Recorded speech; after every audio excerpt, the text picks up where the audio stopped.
We're going to cover Python file input and output today and just go over a homework 12. And so basically what we're going to be doing is there's maybe some data in a source here, or maybe we're going to ask the user for input for our script, and then that will come into our Python program.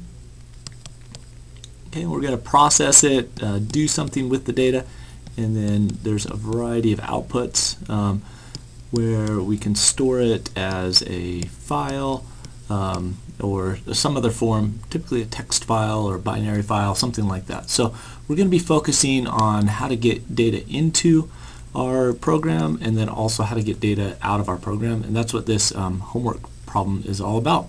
So I'm going to go to the course website, and this is just APMonitor.com /CHE263. And then if you go to the homework link on the right hand side and then scroll down to assignment number 12, you can see a description of the homework in PDF format, or if you just want to download the files right there, then that will download to homework12.zip. Okay, so I'm going to go and find that. It's typically in these browsers it stores it in the downloads folder, and so I'm just going to grab homework 12 and copy that to some place where I can work with it. Okay, the first thing that you need to do to work with this is to unzip it. So I'm going to right click and select extract all. It'll ask you where you want to select the destination. I'm just going to click extract in the same area that I was working with, just so you don't get confused. It's probably a good idea just to get rid of that zip file and then open up the homework 12 folder. Now you'll see another zip file in here. Go ahead and extract that as well. Go ahead and just right click on the xy.zip and extract all, and then go ahead and extract that here. Now you'll see a bunch of DAT files. Just go ahead and select those, and either you could have extracted them back to the parent directory or just copy them back into this directory. Okay, so now I have all of these DAT files. You can just delete this XY directory and the xy.zip. So now I have all of my files here. I have these DAT files, I have my ipython notebook, and I have this input.yaml file as well. We'll work with that later. Okay, so I'll open up ipython, and then I'll just open up my ipython notebook. So from the command line, I'll do ipython notebook and open it up. It'll open up this command line here, and then open up the browser. Okay, I can copy this into, if I don't want to work in the default browser that was there. Let's say I wanted to open up, for example, Microsoft, or this is Firefox. I can just copy that in there, and I can work with it through Firefox instead, or another browser. Okay, so I'll go ahead and close that. So I just want to browse to where my ipython notebook is. I'm going to go to desktop, homework 12, and then open up this ipython notebook, and it will open up, and then I'll be able to see all of the contents. Okay, so what I want to do first of all is run this first one. So I'm going to do Control Enter and then run it, and that's just to import Numpy and also matplotlib. And then also you need the matplotlib inline if you want to see the plots there in this ipython notebook. So go ahead and download the source files. We already did that for the homework 12. So the first thing that we want to do is have some user input. So if you're in Python 3, then you're going to use just input instead of raw input. But if you're in 2.7, then you'll use raw input. So let's go ahead and prompt the user to enter a first name, and so we'll do raw input first name. Okay, and you can use double or single quotes. I'll just show you how to do that, and this will be last name, single quotes. So either one is going to work in Python. And then I'm going to prompt the user to enter a desired score. If you go ahead and select this link here, it'll open up something that shows you, some of the formatting in Python. This is kind of the new way to do it. With these these squiggly brackets. The old way of doing it is to use, let me go down just a little bit, use these percent sign, and then what you want to print, you separate it, this is your string, and then it will fill in here. I have a 1.2f, okay, and then it's going to format that pi in pi value in that way. Okay, but the new way of doing it is up here. I'll show you both ways on how to do that, but basically you just this is your format right here, and then you can do dot format and then put your number right here that you want to format in that way. So it converts it to a string. Okay, so let's go back to homework 12 then. So I'll just go ahead and get my number in here, and I'll just do raw input, and I'll say just enter score, and then I'm going to convert my number to from a string to a floating point number. Okay, so just change it to a floating point number, and then now I can print out this line that I want. Okay, so hello, and then I'm going to do plus first, and then add a space in there, plus last, and then add one more plus there. If you try hard, you can get a, and then this, at this point, if I just did a string converting my number to a string, I could do something like number, but it won't be formatted correctly with one decimal place. Okay, so what I want to do is now I'm going to do convert this to a string now. So I'm going to convert it back to a string with a certain number of decimal points on it. So I'm going to have my format inside this bracket. Okay, these are squiggly brackets right here, and then I'm going to have colon, comma, or sort of point 1. So I'm going to have let's see, 0.1f. Okay, and then I'm going to have my, let's go back to this. Okay, so it's going to be dot format. Okay, so dot format, and then I'm going to format my number in that way. So it's a little bit unintuitive, but basically I have my string here that's going to be my format, and then I'm going to format this number and then return it back to number.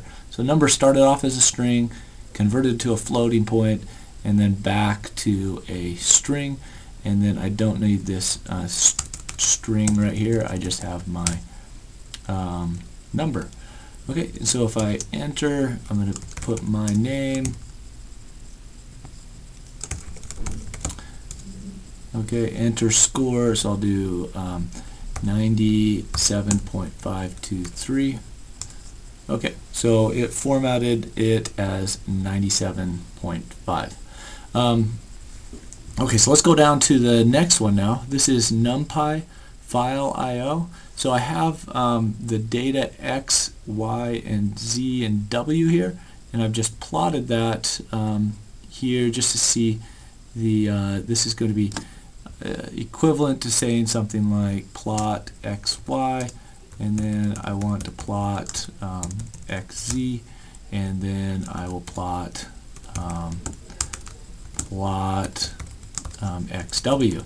Okay, so if I run that again, I get the same plot, just the three different values there. One, a couple of them are like sine and cosine, the other ones just kind of a linearly spaced between 0 and 2 pi with 100 points between them. Okay, so what I want to do now is go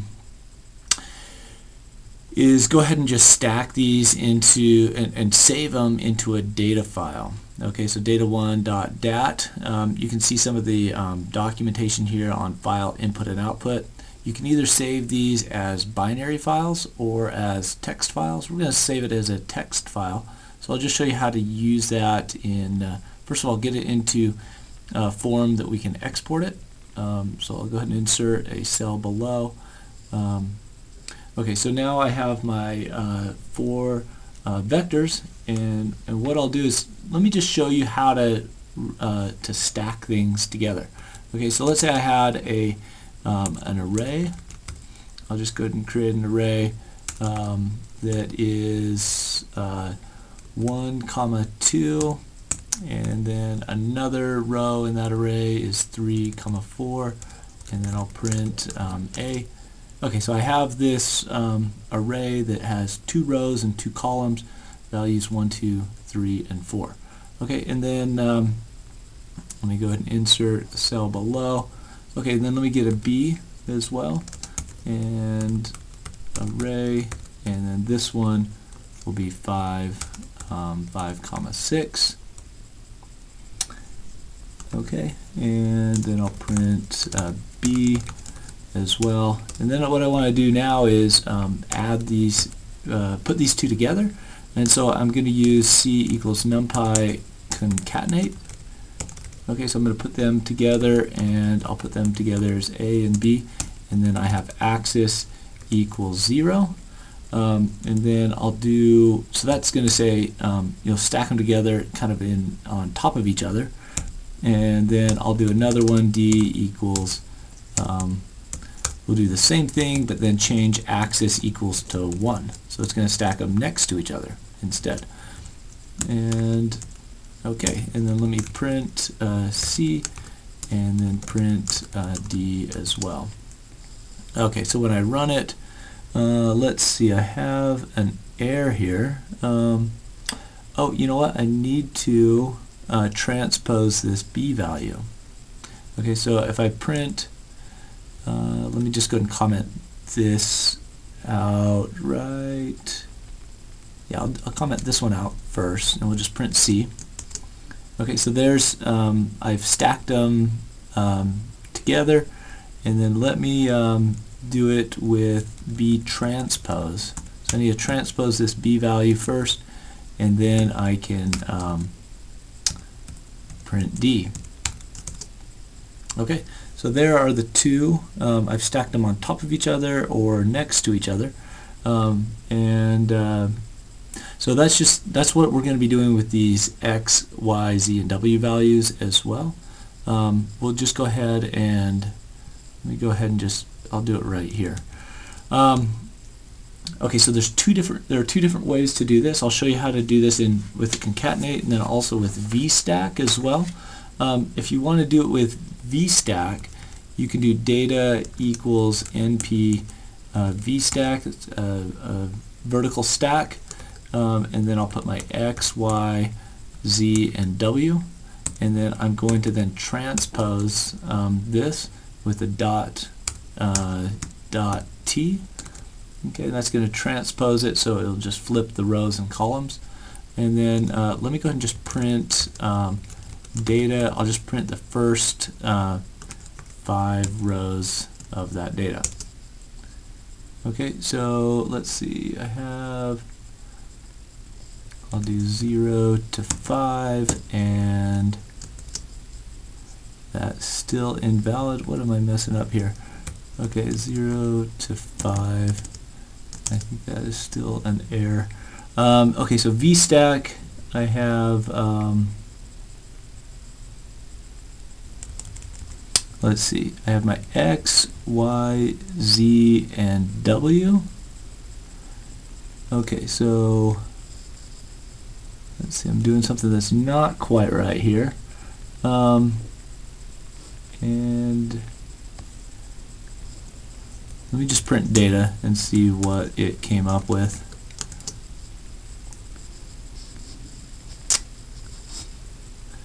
Okay, so I have data np.vstack. So I'm still trying to work through this, try to figure out why it's not showing up the way I think it is supposed to. Let me try this. Oh, it should be 0 to 5, comma 0 to 5. Okay, there I go.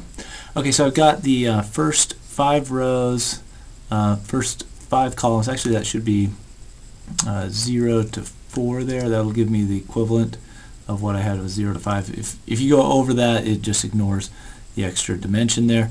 I think you can also do, let me just try this. a colon here, just say get all of them. So if you say just give me all of the columns, but just the first 5 rows here. Okay, so there I've printed them. Let me show you another way to stack this data as well. You can do, we have to just reshape it. So I'm just going to reshape my x vector as I'm going to say give me all the rows but put it into one column. So I'm going to take this from a row vector to a column vector, and I'll do that for all of these vectors here.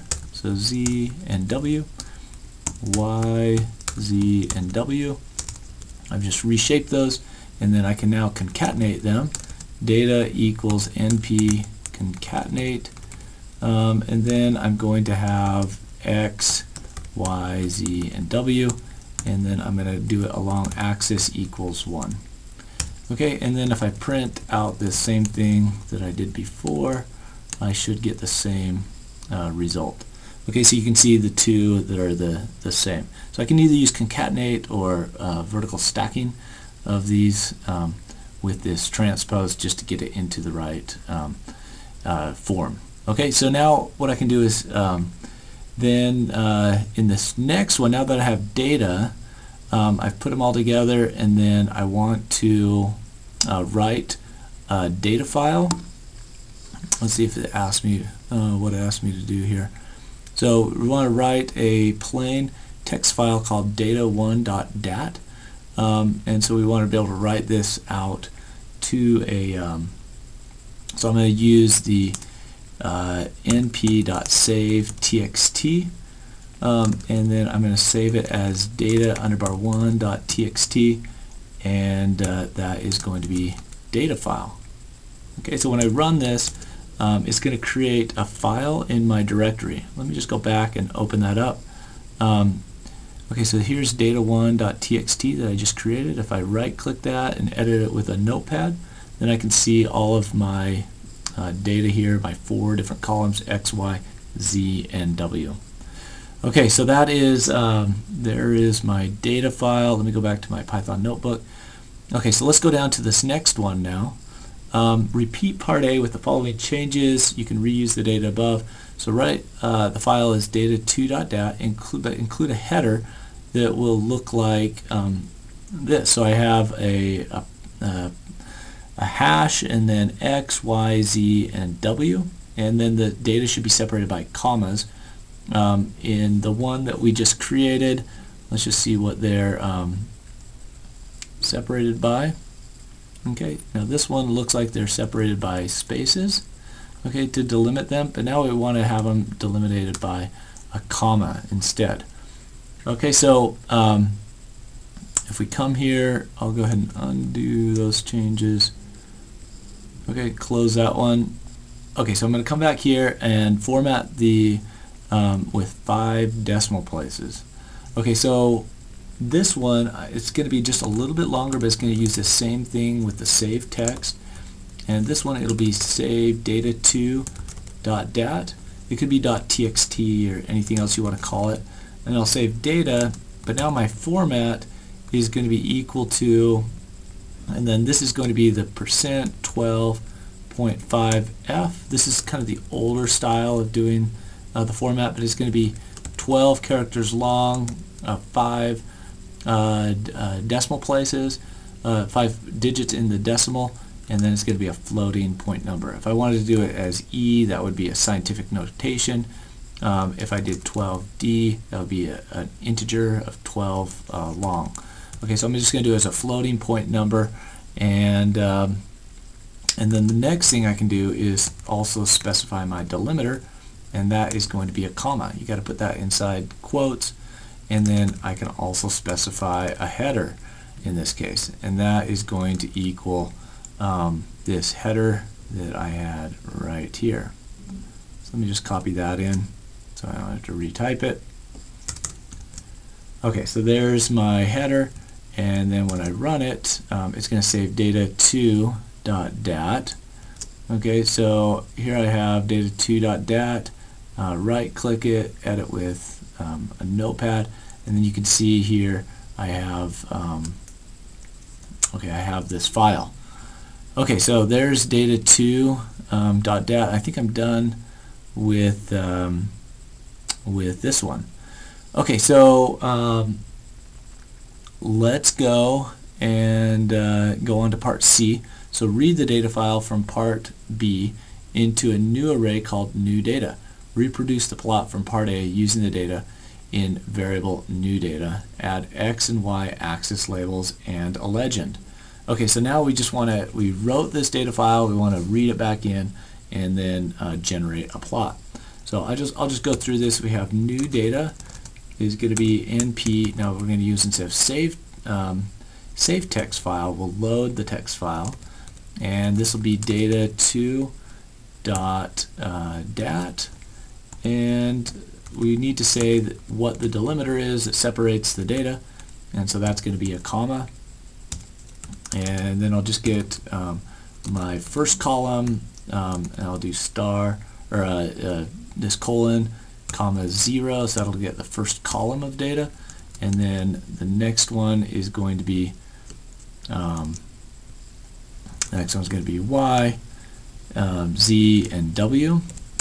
Okay, so Y, Z, and W, and then I'm going to get the next column for each of those. So I'm going to read it in and then separate it out into my individual vectors, and then I'm going to plot X and Y, and this one's going to have a label of Y meters per second. Okay, and let me just end that. I don't need the label. Okay, there it is where the quotes are supposed to be. Okay, so the label is Y meters per second, and then let's plot the other three as well here. Okay, so just copy that line, Z and W, and then Z and W, and those have a little bit different units here. I think this is in Kelvin, and this is in meters cubed per second. Okay, and then let's add a legend. Okay, and I could have, instead of use the label in there, I could have done it like this, where I had Y meters per second, and then comma, my next one, or you can just specify the label for each one and then just call the legend there, and it'll build it for you.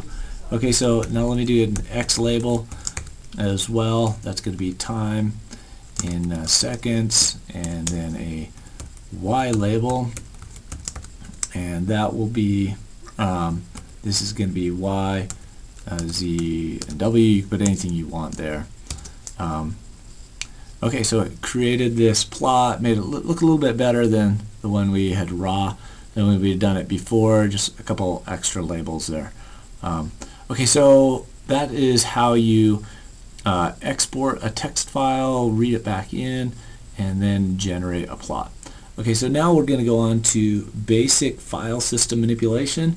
You know, there's commands that you can use, for example, from the command prompt. You know, I'll get a new command prompt, just type in cmd. So there's certain things that we can do. You know, Linux would have ls, but this is Windows, so we have to use dir, for example. Okay, and that will show me all the files that are in the current directory. And I can do other ones like copy. I can do, let's see, there's a lot of other commands that you can do from the command prompt, especially if you have something like a PowerShell. We're going to just go through a couple of these.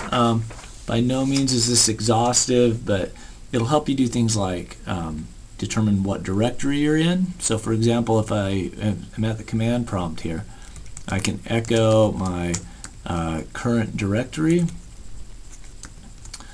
Okay, and there it is. It's C:/users John Hedengren. Okay, so that's my current directory where I'm working from this command prompt. But let's see what it is in the ipython notebook. I'd open that on my desktop in folder homework 12.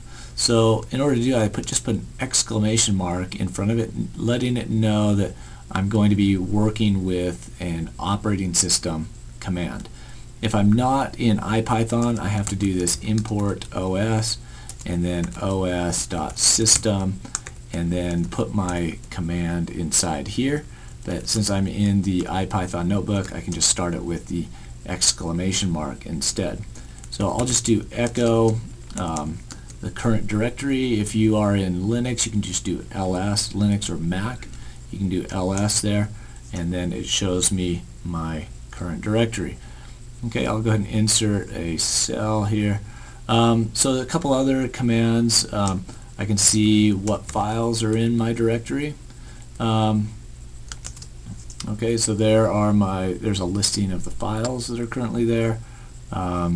Insert a cell below. Let's do a couple others.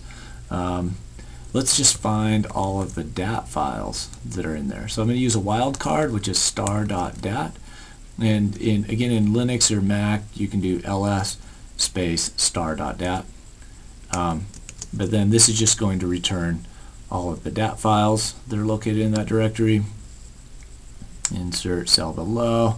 Okay, so I'm going to do something like, okay, we want to create just an empty file now. Okay, we want to be able to create a file and then delete that. So I'm just going to do type null and create an empty file.txt. Okay, so it's going to create empty file.txt. If I come in here, I see that I just have an empty file. If I open it up, there's nothing there. Okay, it's just an empty file. Okay, I'll come back here.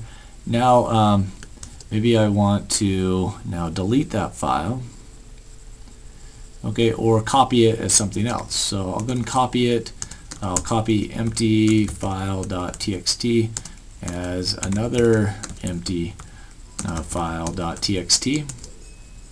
Okay, it says one file copied, and then let me go ahead and delete. I'll go ahead and delete empty file.txt and also another empty file.txt. Or you could do delete del space star.txt, although that'll delete all of your text files in that directory. Okay, so I'm just going to delete those two, and you can see that the file is now gone. Okay, so again, you can do some of the things that you can do with a command prompt or from a shell within Linux or in Mac. Okay, let's look at Glob though, because that helps us. You'll see that this was kind of messy right here. It exported a whole bunch of other stuff. Maybe we just wanted a list of all of the dat files that are in our directory. So we can use Glob to do that. This is just another package within Python that helps us be able to do some directory kind of stuff. Print the files that are there. So I'm just going to import. I'll import Glob. Okay, and then I want a list of my data files, and I'll do glob dot.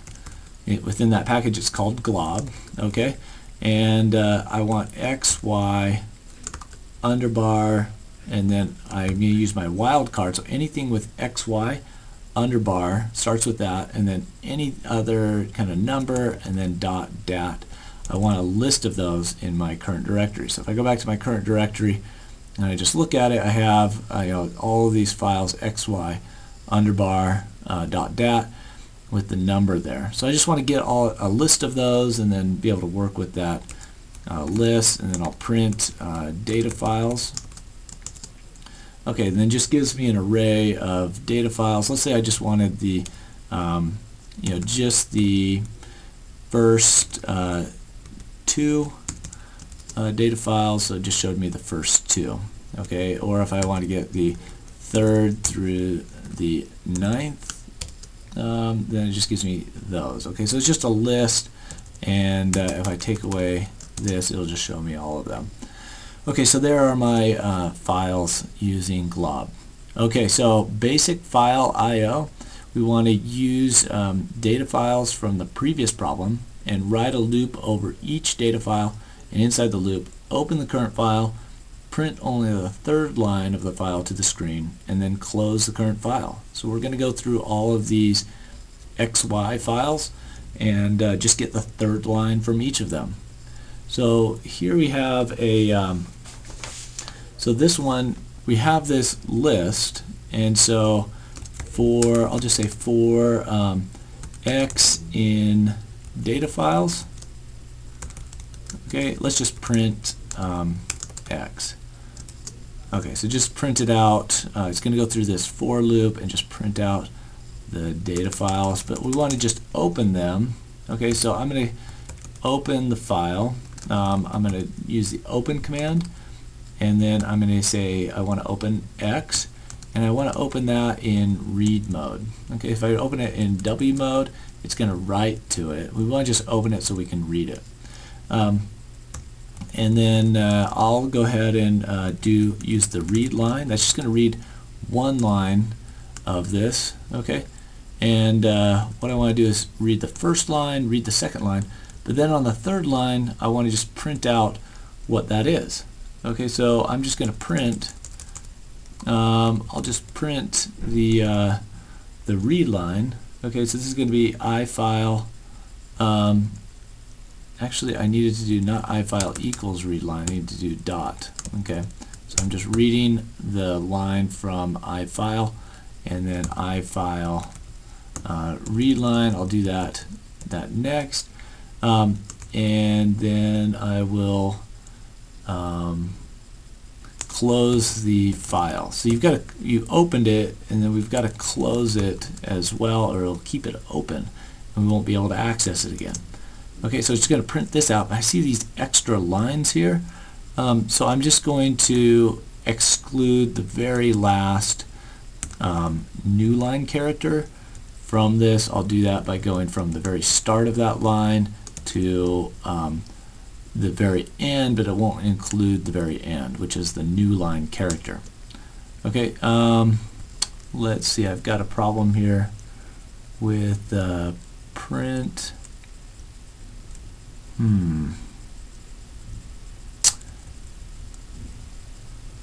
Let me see what is wrong with this.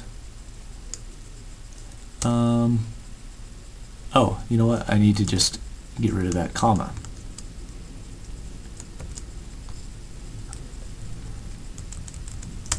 Okay, so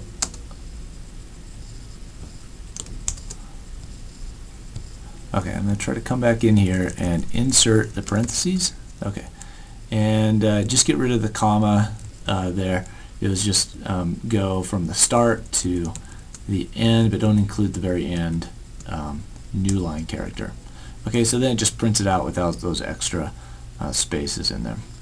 Okay, so now we're going to redo part A, but this time rather than write the results to the screen, open a new file called thirdlines.dat and write the third line of each of the data files to thirdlines.dat. Okay, be sure to close thirdlines.dat when you are done. Okay, so instead of just printing out to the screen, we're just going to copy this, and then okay, so we'll copy this in here, but instead of just printing it out, we're going to open up a new file. Okay, so we'll do that before we enter into this loop. We'll just open up a new one to write out to, and so this is going to be our output file. You can name that whatever you want. It's just going to be a handle there that's going to, when you open it, then I can reference it and write to something because I have the O file there. Okay, so this is going to be third lines.dat, and I'm going to open it up in write mode. So then I'm going to write to it instead of this that's read mode right here. Okay, and then let me go ahead, instead of printing out this, I'm just going to do the output file, and I'm going to write what was read in. Okay, I can take out, I do need the new line character for this one. Okay, so I'm just going to take off that last part of it, and then when I run it, I forgot to close it. Okay, so let me do that. Don't forget to close the file when you're done, or you won't be able to open it.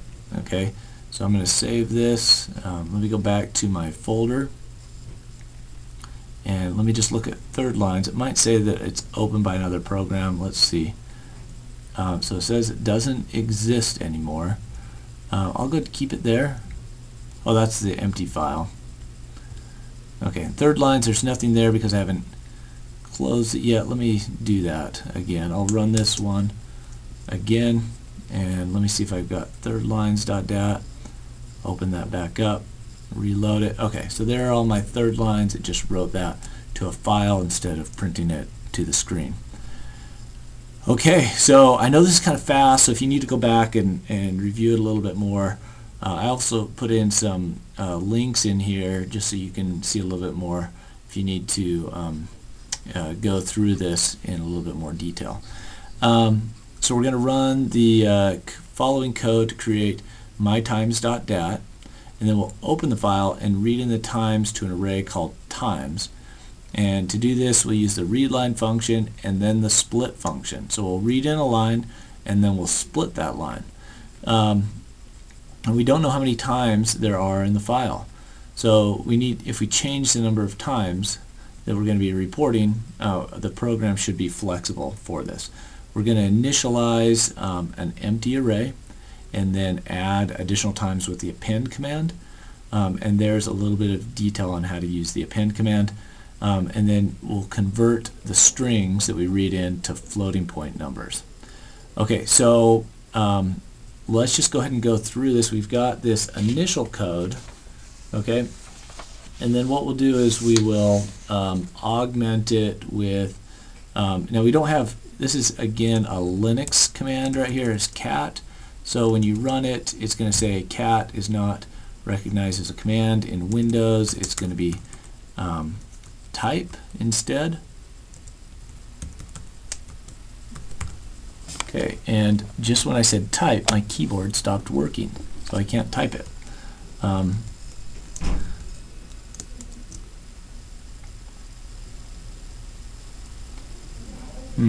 Okay, I don't want to do that. Let me try to run type now. Okay, there it is.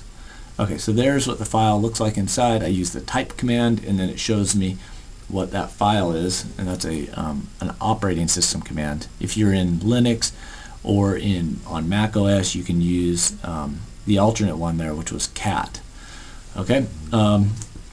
Okay. So now what we're going to do is program this to do. First of all, we'll get a times, and we'll have an empty Numpy array.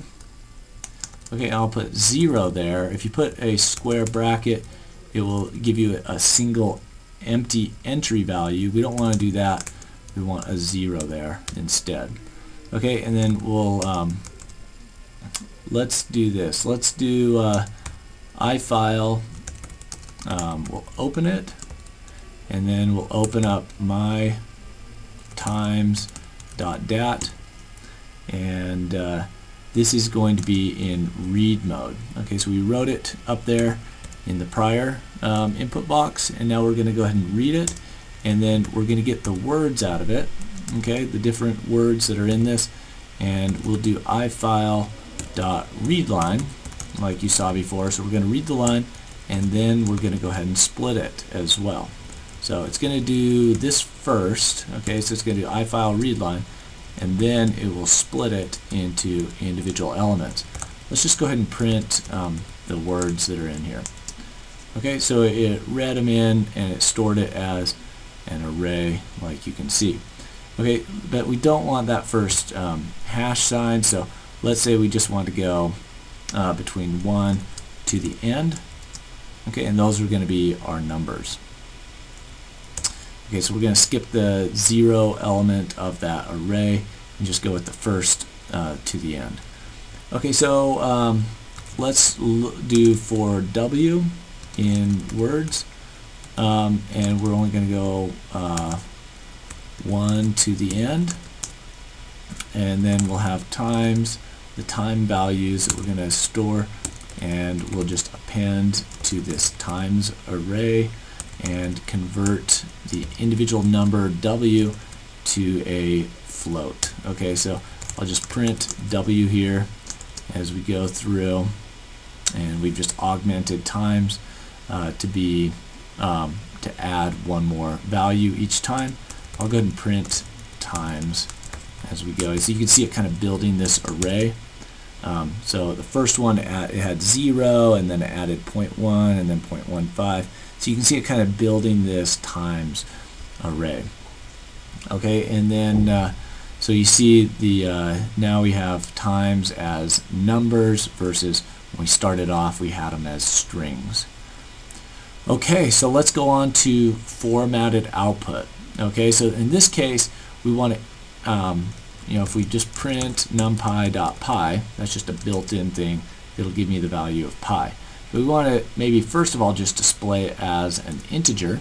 So if I do print, and then in this case I will, let me separate these two. So this is pi1, okay, and I'll just store it as an integer. So I'll use the new, here's the new way to do it. I have this in quotes. I put my brackets, and then I do a colon D, and then dot, and then we'll do for the next one we'll do format. Okay, so we're going to format the value of np.py. Okay, and then we'll print okay, then we'll print pi1. Okay, so that did not work. Let's see, what did I do here? No,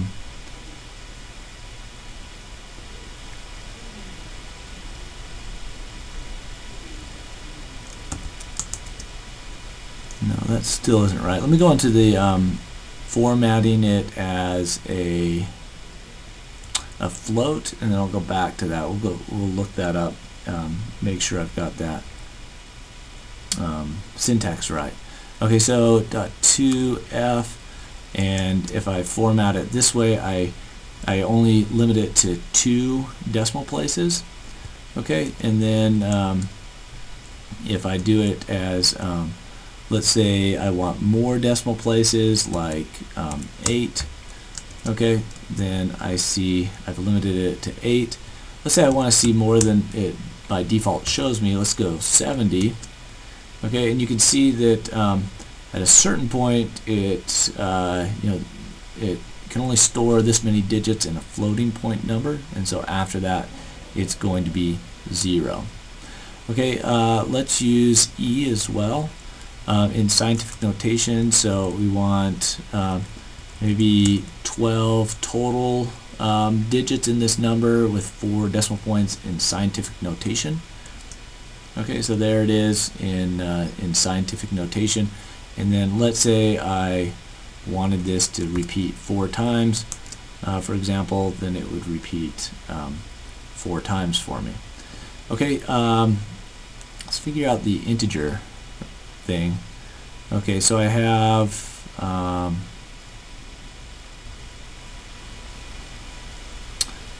okay, oh, I needed to do a number there. How many okay, how many allowed points I could have. So that's going to be, let me just put this as 10d, and I'll get rid of the multiply by 4, and that is again an error. Okay, I am not figuring this out right now. I'm just going to skip this and I'll let you try to figure it out, but that should have been an integer there. There's also the other way of doing it, which is kind of an older way, more common way, I guess, and this is with the percent sign, and then you can format things in this way as well. Okay, so I'm going to print a string, and we can do this as a np.py, and then whatever we put in here, it's going to format it in that way. So I got %.2f, for example. If I put %8f, okay, I can put it in scientific notation like I did before, but it's just using the percent sign instead of this other way that they showed you how to do it with the brackets there, squirrely brackets. Okay, so we have another way of doing it as well as printing this, formatting these numbers. Okay, so now YAML is a way to import structured data. So if the data like has, so I'm just going to show you the YAML file, the input.yaml. This is just a brief example, but we want to try to read seed and print it out, and then also an array, maybe the velocity profile, and also print that out. So I showed you an example here with just importing YAML. This is kind of a funny syntax to open it, but you're essentially just opening the YAML file as Y file, and then Y file is equal to YAML.load Y file, and then we can print things from this Y file. Now we can go into stream properties and print out maybe an initial temperature as part of the stream properties. So I'm going to open up the YAML file. You can do that too, just as a right-click it, edit with Notepad++, for example. Let's go down and find the stream properties. And so you separate the things. At high level you have a variable name and then a colon, and then here is T0 right here, and that was 294. So it read in this file and knew that the first index of this was stream properties, the second one was T0, and you could even have composition 0 and O2, so you can store temperature, composition, temperature 1 or T1, composition 1, that kind of thing. We also have some initial parameters. Here's our velocity profile right here that's stored as an array, so we can read that in as well. It's a good way to read in structured data. It's kind of similar to what an XML would be, but it's a lot cleaner syntax. So we want to be able to print out params, seed, and then also we're also going to print out init parameters and this velocity profile. So let's go up first of all and just do the param seed as part of this. So then I just need to print out, just like I did before, instead of stream properties, I'm going to do params dot seed. Okay, and that was equal to 23, and then my velocity profile was I think it was, let me go back and check that, but that was init params. Okay, so that's init params, and that is velocity profile. Okay, so there's my velocity profile. If I just print Y file, let's just see what that says. So it gives me all of this information, stored as this really complicated array with dictionary and values that you can look up. Okay, so for example, let me just do one more here. So if I had, let's see, composition. Let me just do the composition of the O2 in stream properties. So comp 0 and then O2, and that should be 0.21. So I will just change this one, composition 0, and then I had O2 there. Okay, so you can see it came up with 0.21 right there. Okay, so let's do a little bit harder problem. Now that we've learned all these individual pieces, we're going to consider a list of files from problem 4. These were all the XY underbar number. Each of these files has a column of X data and a column of Y data. And so for every X, we want to find the average of Y across all the files. So you could open up all of these, like for example in Excel, consolidate them, move the files around. We want to do this with Python. And basically just take this average here of from file 1, from file 2, from file all the way up to n, and then divided by n. So we're going to add all those together after we import them, and then divide by n. And then we'll make a plot of x versus y for files 1 to 3. Okay, on the same plot, show x versus y average. And then note that X data in all the files is the same, but the Y data differs. Okay, so that might be like time versus value, something like that. They're all stored in individual files. So I'm just going to go through this, and just talk you through it. It's just a little bit complicated, so if you have any trouble with it, slow it down, repeat it. I'm going to just first of all load in one of my data files just to see how many rows these things have. Okay, and they're all going to have the same number of rows. So I'll just get xy underbar 0 dot dat, and then x equals data.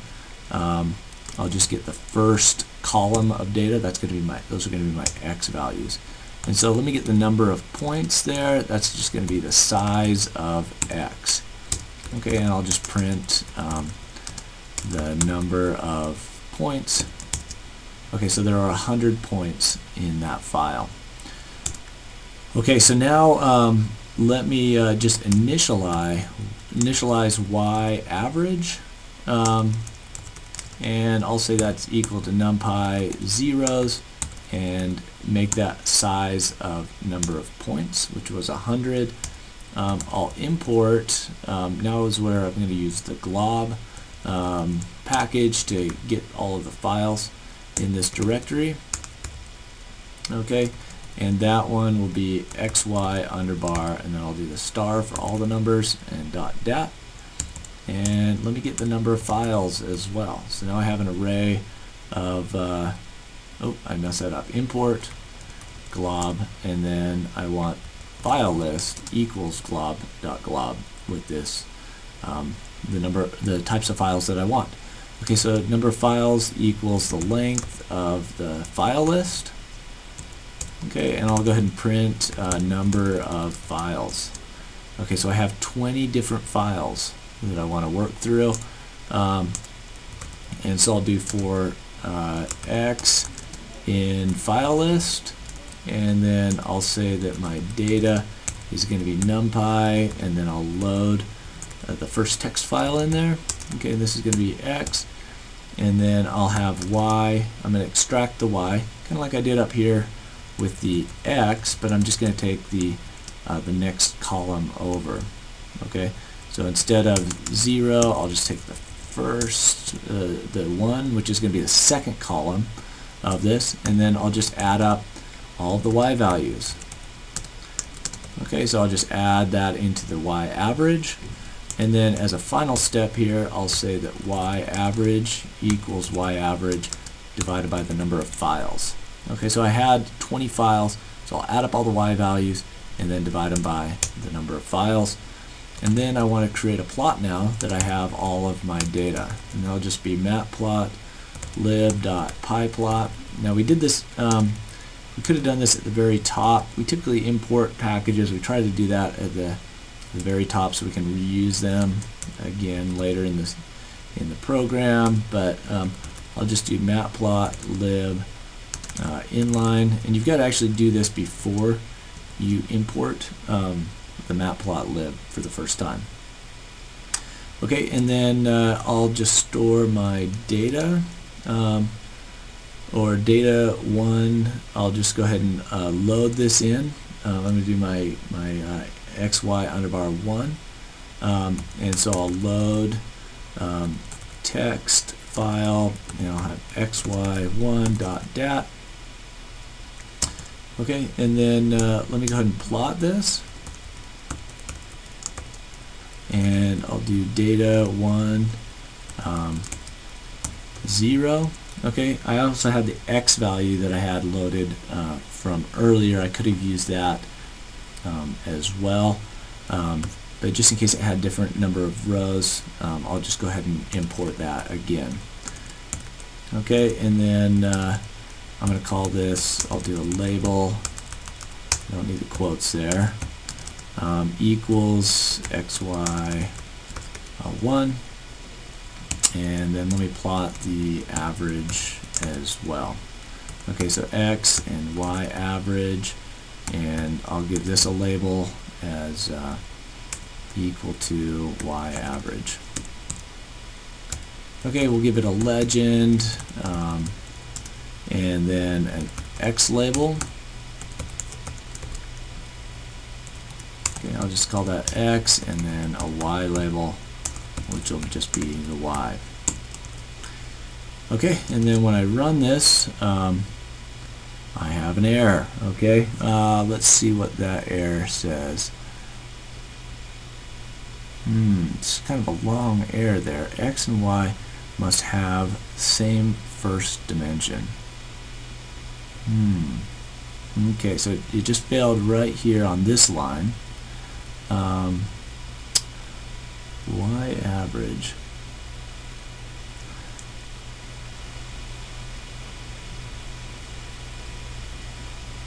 Okay, I think I forgot to zeros number of points. Okay, and then let's just see if I can debug this really quick. I had Y average. Let's go ahead and just print out Y, print Y, and then we'll also print Y average, just to see what those look like. Okay, that looks right there. And then let me print X as well. Okay, so just in debugging, sometimes you can just put in print statements, especially here in ipython. It's hard to run the debugger. Okay, so there's X, Y.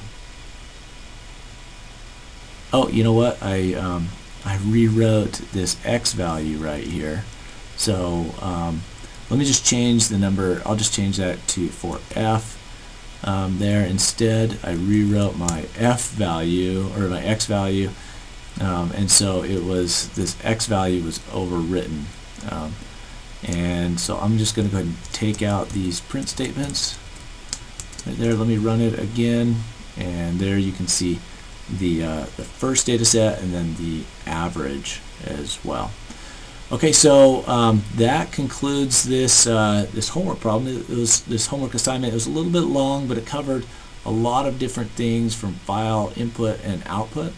I'm just going to go back up to the top. So we had the raw input from the user, or we could have, this is how you save a data file where you generate the data. You can also read that, write it, and then read it back in. And you got to pay attention to your delimiters, for example, and if you want to format it in a certain way, you can also have headers, for example. Okay, and then if we go on down, you can take that data and plot it, import it and plot it. There's some basic file system commands that you can use. Depending on if you're on Windows or Mac or Linux, they're going to be a little bit different. But you can copy files, move them, rename them, stuff like that. If you want to get the files in a certain directory, use this Glob package. And then you have basic file I/O where you do read lines, read in data, and then be able to do things with that data. You can parse it, split it, things like that. Okay, and then if I go down, we want to format the output, so we can do it as an integer, float, and as a scientific notation, although I kind of messed up on the integer one there. I'm going to go back and look at that. And then YAML files as well. Those are it's another package to store structured data and be able to read that and access it. And then this real world problem where we had a bunch of text files and we want to just extract or analyze across all of those text files. So we put together a lot of the things that we learned from the file I/O in this final example here. Okay, so that concludes this on the on homework 12.